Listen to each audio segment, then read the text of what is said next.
العالمين، والصلاة والسلام على سيدنا أكرم الأولين والآخرين وعلى آله وأصحابه هداة الحق وناصر الدين المتين وعلى من اتبعهم بإحسان إلى يوم الدين وحذروا حذرهم في اقتداء آثار نبيه الأمين واستحفاظ كتاب الله المبين.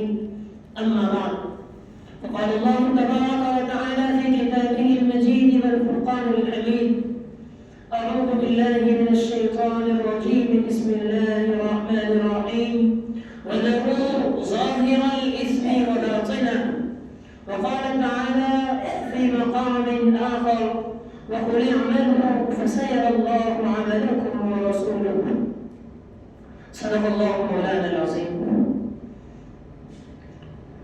عزیزوں، میرے دوستوں اور معزز مسلمان کرام، اللہ رب العزت نے ہمیں وجود انسانی عنایت فرمایا.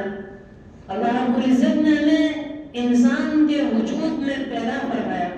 ہمیں بارہا تفسیروں میں اور احادیث مبارکہ کی تشریحوں میں، علماء کے بیان میں، ذاکرین کی نصیحتوں میں، ناصحین کی خیر خواہیوں میں ہمیں بارہا یہ بات پتہ چلتی ہے کہ انسانوں کا رتبہ اللہ رب العزت کے نزدیک بہت بڑا ہے. اللہ رب العزت نے انسانوں کو بہت بڑا درجہ عنایت فرمایا ہے.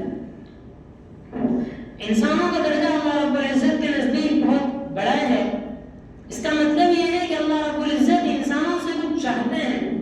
اللہ رب العزت نے انسانوں کو کسی مقصد کے تحت پیدا فرمایا ہے.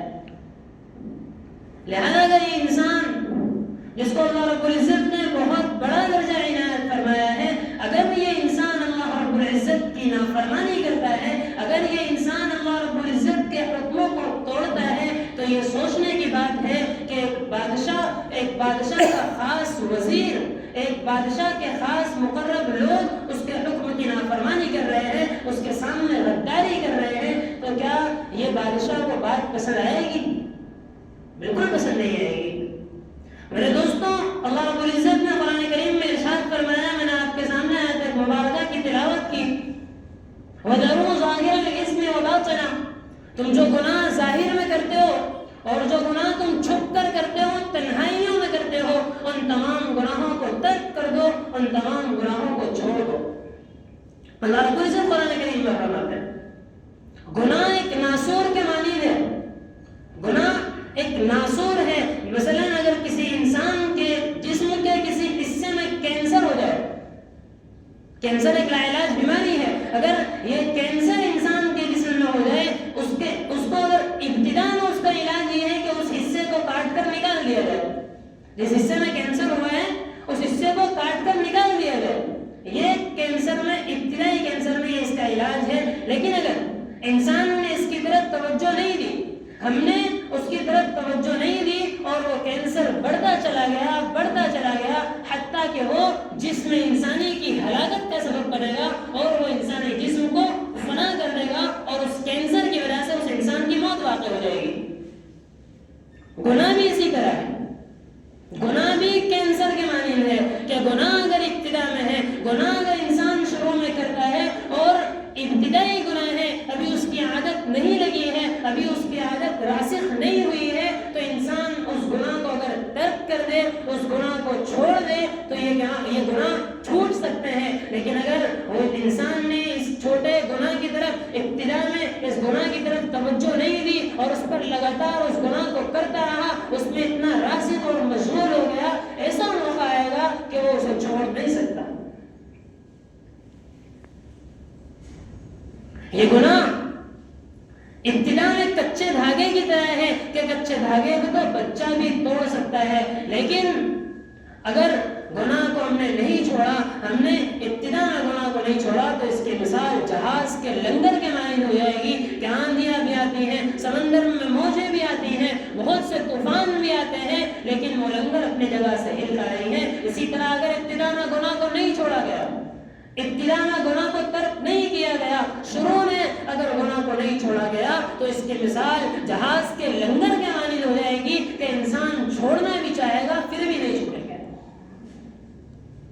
لہذا ضرورت ہے اس بات کی کہ گناہوں کو چھوڑ دیا جائے. اللہ تعالیٰ ارشاد فرماتے ہیں وَذَرُوا ظَاهِرَ الْإِثْمِ وَبَاطِنَهُ, جو گناہ تم ظاہر میں کرتے ہو, جو گناہ تم چھپ کر کرتے ہو, تنہائیوں میں کرتے ہو, ان تمام گناہوں کو چھوڑ دو. گناہوں کا حل یہی ہے کہ انہیں چھوڑ دیا جائے. گناہ کرنے کی 4 وجوہات ہیں. جب یہ 4 وجہیں, یہ 4 سبب پائے جاتے ہیں تو انسان گناہ کرتا ہے. یہ 4 سبب انسان کو گناہ کرنے پر آمادہ کرتے ہیں. نمبر 1, انسان یہ سمجھتا ہے کہ میں تنہا ہوں, مجھے کوئی دیکھنے والا نہیں ہے.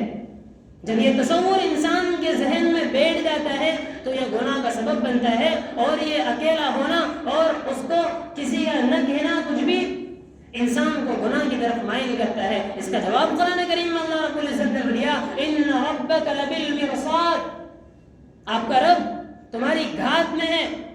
گھات, مرصاد کا لفظ اس وقت بولا جاتا ہے کہ جب شکاری شکار کرنے کے لیے جنگل میں گیا ہے اور اس کا شکار اس کے سامنے ہے, اس پر وہ نشانہ لگا رہا ہے, اس شکار پر وہ نشانہ لگاتے وقت عین تیر چھوڑنے کے موقع پر جب وہ اس کی طرف جو اس کی توجہ ہوتی ہے, شکار سے تیر چھوڑنے سے تھوڑی دیر پہلے کا جو موقع ہوتا ہے اس میں اس کی پلک بھی نہیں جھپکتی.